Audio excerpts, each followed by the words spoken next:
Hello and welcome. You're watching a special broadcast here on DD India. There was a special briefing by India's Ministry of External Affairs on India's Prime Minister Narendra Modi's visit to Mauritius. Let's take a listen.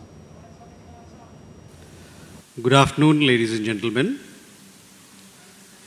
I welcome you to this press briefing by Foreign Secretary Shri Vikram Misri of the ongoing state visit of Prime Minister to Mauritius.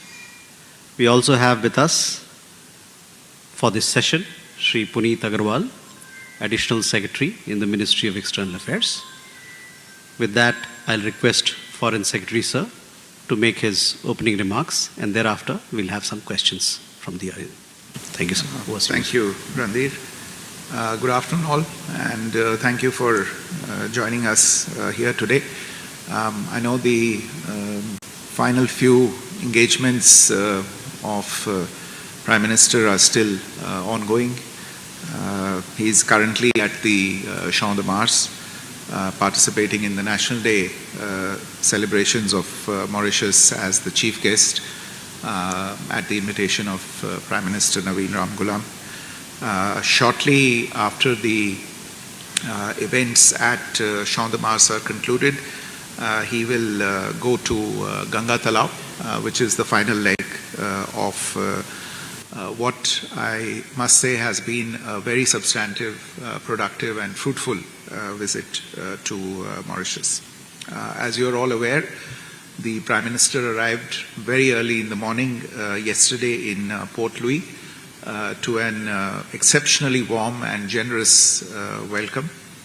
He's had already a number of engagements since his arrival yesterday, and you would have been following the program.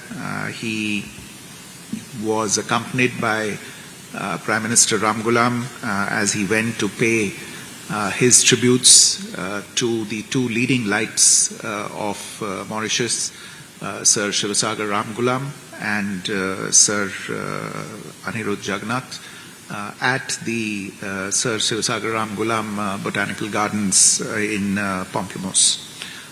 Together, the two Prime Ministers also planted a tree under the Ek Ped Maa Ke Naam tree for Mother initiative that Prime Minister Modi has initiated. Thereafter, the Prime Minister paid a call on President Dharamveer Gokul at State House. The two discussed a number of matters of mutual interest, including India's participation in programs dedicated to social, economic and cultural development and prosperity in Mauritius. The President hosted a banquet lunch in honor of the Prime Minister, and at the end of that they together toured the Ayurved garden at State House, which also reflected their previous discussions and the connection between the two countries insofar as traditional medicine is concerned. One of the other components of this particular engagement was the handing over by the Prime Minister of Overseas Citizenship of India cards to President Gokul and to his spouse, Mrs. Vrinda Gokul. In the afternoon, the Prime Minister addressed a community convention at the Trianon Convention Centre, which saw a very large turnout of members of the Indian origin diaspora, friends from Mauritius and leaders from a number of socio-cultural organizations. In his remarks, the Prime Minister emphasized the ties, the specific and very special nature of the ties between India and Mauritius, as well as the plans and the measures that are underway to enhance our bilateral relations. He spoke about areas where India and Mauritius can continue to work together, such as combating climate change, cooperating on digital transformation, women empowerment, the challenges of drug abuse, The Prime Minister on this occasion also handed over overseas citizen of India cards to Prime Minister Ramgoolam and his spouse, Mrs. Veena Ramgoolam. The discussions, official discussions between the two Prime Ministers began in the evening. There was a restricted meeting between delegates, with delegates from both sides present, and it was followed by a tete-a-tete between the two Prime Ministers. The two leaders reviewed cooperation in the defense and maritime security field, in economic engagement, as well as on developmental partnership initiatives and developments of global and regional concern. And this was then followed by a state dinner hosted by Prime Minister Ramgoolam in honor of the Prime Minister. Earlier this morning, the Prime Minister received for courtesy visits former Prime Minister Mr. Pravin Jagnnath and the leader of the opposition, Mr. Georges Pierre Lejonga. The discussions with both leaders focused on strengthening cooperation between our two countries in all spheres. Following that, the Prime Minister proceeded to the National Assembly, where formal delegation level talks were held between the two leaders. Again, the two leaders had the opportunity to take stock in detail on cooperation on development partnership initiatives, trade, the economic ties, and ways to deepen people-to-people ties between the two countries. They have adopted a joint vision for an enhanced strategic partnership. This is a document which I think it has already been released in the public domain. It elevates our partnership with Mauritius to the level of a strategic partnership, and in that it is the first such partnership anywhere in India's that India has concluded with a partner in its neighborhood. If you see the joint statement closely, the cooperation envisaged covers several areas, including political exchanges, development partnership, capacity building, space and digital technologies, education, and talks about fostering greater ties in the economic, defense, and maritime security domains, while also, of course, emphasizing the traditional domains of cultural and people-to-people ties. There have been several outcomes during this short but very substantive visit, as I said. There were 2 announcements, 3 launches or inaugurations, 1 handover, and the exchange of as many as 8 MOUs. And I will try and take you through some of these very briefly. During the visit, the Prime Minister announced India's support towards the construction of a new parliament building in Mauritius, and to provide grant assistance to undertake phase 2 of the high impact community development projects program, and this latter HICDP program will be worth 500 million Mauritian rupees. The leaders also inaugurated some important projects built with grant assistance from India, and these included the Atal Bihari Vajpayee Institute of Public Service and Innovation. The college is meant to train Mauritian civil servants and will also serve as a center of excellence for governance and training.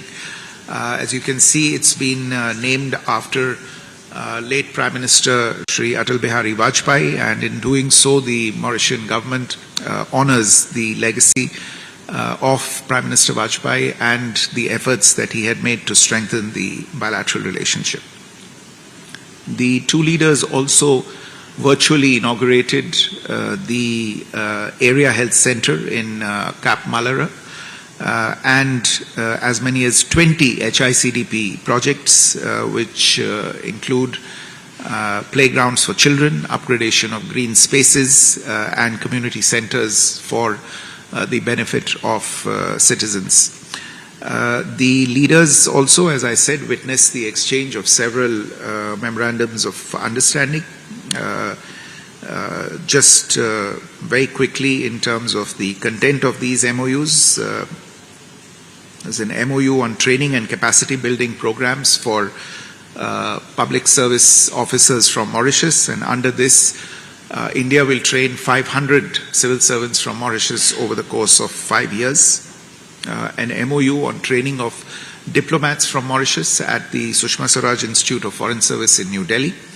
An MOU on local currency settlement of our bilateral trade. You might recall that we have already operationalized UPI and RuPay cards in Mauritius, and together these initiatives are meant to promote bilateral trade and investment using our respective local currencies, improve tourism, and promote people-to-people ties. We also had an MOU on combating financial crimes. This will provide the framework to share intelligence as well as extend technical assistance on anti-corruption and anti-money laundering activities. There's been an MOU on cooperation in the field of small and medium enterprises, an MOU on supporting Mauritius in the development of its blue economy, something that Prime Minister Ramgoolam emphasized repeatedly in his remarks today as well. It will help both sides to cooperate on ocean observation, research, and information sharing. We've also signed today an agreement on an Indian rupee denominated line of credit amounting to 487.6 crore Indian rupees for undertaking the replacement of water pipelines in Mauritius. This line of credit has been extended by the State Bank of India. It is the first ever Indian rupee-based line of credit that's being extended by India to any country, and therefore a significant development which expands further our ongoing development cooperation partnership through Indian rupee lines of credit. We've had a technical agreement today on white shipping information exchange with Mauritius. As I had said earlier, this will improve maritime domain awareness on the part of Mauritian authorities and enable both sides to exchange information, leading to better law enforcement capabilities. India has also today handed over a navigational chart for the St. Brandon Islands, which was prepared following a hydrographic survey conducted by Indian survey ships around this island. Coming to the last section of the engagements, as I said, the Prime Minister has participated as the chief guest at the National Day celebrations of Mauritius held at Champ de Mars. In the celebrations, a contingent from the Indian Navy, a marching band, a ship of the Indian Navy, and helicopters from India are participating. And Akash Ganga skydiving team is also participating in these celebrations. You are all aware that during the course of this visit, the government of Mauritius has taken the decision to confer upon the Prime Minister the Grand Commander of the Order of the Star and Key of the Indian Ocean. The award, as you would be aware, is generally conferred at State House. Perhaps this is the first time that it is being conferred during the National Day celebrations, and is in recognition of the efforts that the Prime Minister has made in strengthening the unique and very special bilateral relationship between India and Mauritius. Prime Minister Modi is the first Indian to receive this distinguished honor. He has already, in his remarks publicly as well as in his meetings with the leaders, conveyed his gratitude for the conferment of this award, which he has accepted on behalf of the people of India. The visit's final leg, which I think is probably about to get underway, even though I can see that it is raining quite hard. But nevertheless, it's an extremely and deeply symbolic gesture, whereby the Prime Minister proposes to offer Ganga Jal from the recently concluded Mahakumbh at Prayagraj into Ganga Talav. You would have heard some of Prime Minister's earlier remarks about this as well, and this symbolizes once again and reinforces the deeply spiritual and cultural connections between our two countries. All in all, this has been an extremely substantive and productive visit. It has enabled two leaders who know each other for quite a long time to re-engage and to once again discuss issues important to the relationship and provide a new orientation to the relationship by elevating it to the level of a strategic partnership that befits the depth and strength of our bilateral ties. You would also have seen the Prime Minister advancing a vision for the Global South in the form of Vision Mahasagar, mutual and holistic advancement for security and growth across regions. This is particularly fitting given that 10 years ago, when Prime Minister was here last on that occasion, as well as the chief guest for the National Day celebrations, in his speech on that occasion, he had advanced Vision Sagar, which is security and growth across regions. And on this occasion, he has advanced Vision Mahasagar, mutual and holistic advancement for security and growth across regions. And this vision will guide our engagements with countries in the Global South in the coming years. So let me stop there, because I'm told that we also have a hard stop. I have to make sure that the plane doesn't leave without me, so I'll be happy to take a few questions. Thank you. Sir, I am Vikalp Shukla from All India Radio. Sir, can you please elaborate about this Mahasagar vision and how it's different from Sagar vision? Okay. Sahil. Good afternoon, sir. I'm Sahil from ENI. PM just announced the expansion of Sagar to become Mahasagar vision. What would be the priority areas for this, and what role does India see Mauritius playing in Mahasagar vision? Thank you. Ghazali. Sir, Akshay Dongre from DD News. Several announcements were made regarding the India-Mauritius maritime security and development of coastal areas.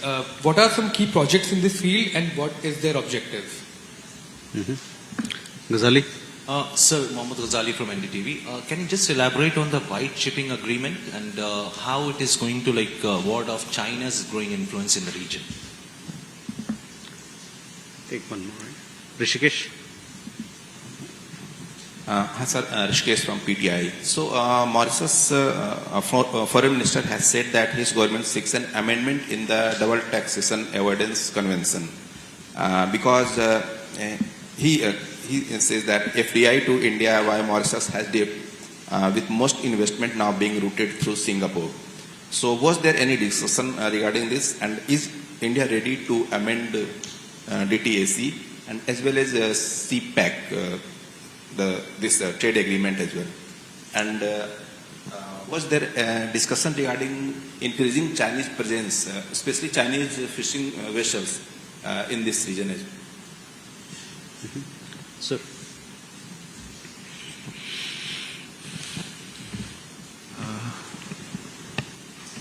So on these questions related to Mahasagar, as I said, obviously this is taking forward, in a sense, the Vision Sagar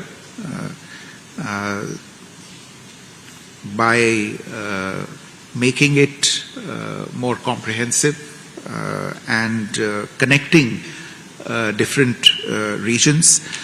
You would recall that India has been taking a number of initiatives with the interests of the Global South at the center of those initiatives. We have held thus far 3 Voice of Global South summits.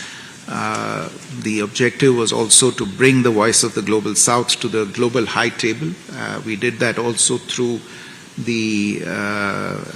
our presidency of the G20. In advancing Vision Mahasagar, we are demonstrating and signaling once again our commitment to the Global South. In terms of the specifics that you mentioned, the vision will focus on trade for development, will focus on initiatives related to capacity building for sustainable growth. There will be focus on activities related to mutual security. In this spirit, we will also, with the countries of the Global South, undertake technology sharing and extend project-specific concessional finance, including grant assistance. Some of you might recall that following the third Voice of the Global South Summit, India had also spoken about a global compact for development, and we would look at drawing on some of the ideas from that as we go ahead in concretizing and giving shape and substance to Vision Mahasagar. On maritime security and the questions related to white shipping and especially the agreement that was entered into today, as I said, the maritime security, of course, is a significant issue of discussion between India and Mauritius. If you look at the map, you see the criticality of cooperation between the two countries in this particular sphere. The agreement that has been exchanged today on sharing of white shipping information between the Indian Navy and the government of Mauritius will essentially enhance Mauritius's maritime security, its safety of its trade, will lead to real-time sharing of data, preventing illegal activities, and in an overall sense, enhancing maritime domain awareness for Mauritius authorities. We heard during the discussions between the two leaders the concern that is there with regard to activities such as drug trafficking, human trafficking, even piracy that is beginning to show up in these areas. And I think an enhanced sense of maritime domain awareness through the exchange of white shipping information will be a significant shot in the arm for the agencies responsible for maritime security, including the Indian Navy, Mauritius police authorities, and others. On questions related to the double taxation avoidance agreement, you are aware that the agreement has already been signed. It was signed last year, and there was a context for the signature of this particular agreement, which was aimed to align this treaty with the minimum standards that have been set by the OECD and by the G20 initiative related to BEPS, which is base erosion and profit shifting. So this is not something that has been brought up unilaterally or is being done in a narrow bilateral context by India. This is something that is becoming the norm globally, and large economies, important economies, and especially economies that have a stake in the international financial system, as I believe the Mauritian economy does, would need to start aligning themselves with these kinds of minimum standards that have been set. We, on our part in India, have completed our ratification procedures. The process, we understand, is still underway on the Mauritian side. There are some clarifications that had been requested by our colleagues from Mauritius.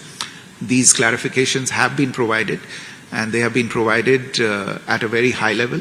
Our aim is to set at rest all doubts and provide satisfaction to our friends and colleagues from Mauritius that they have a good and a solid agreement on this front, and therefore this matter was also discussed during the visit, and we very much hope that Mauritius will complete its internal processes at the soonest, and the protocol will come into force very quickly. If we have no further questions, you have a question?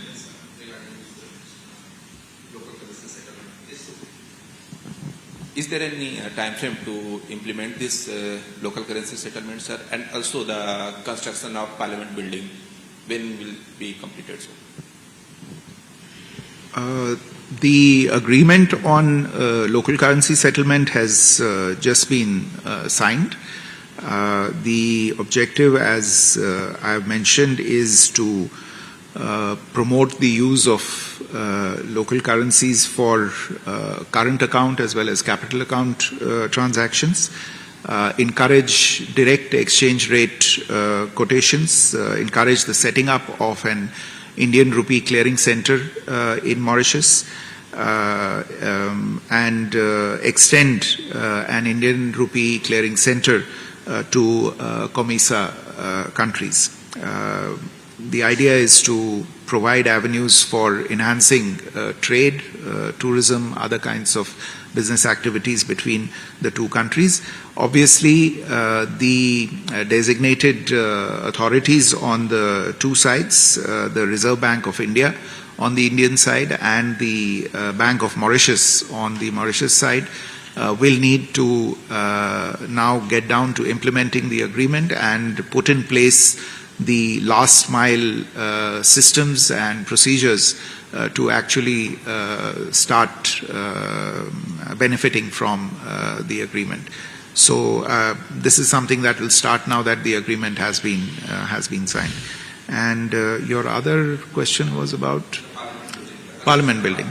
Yeah, I think we have to.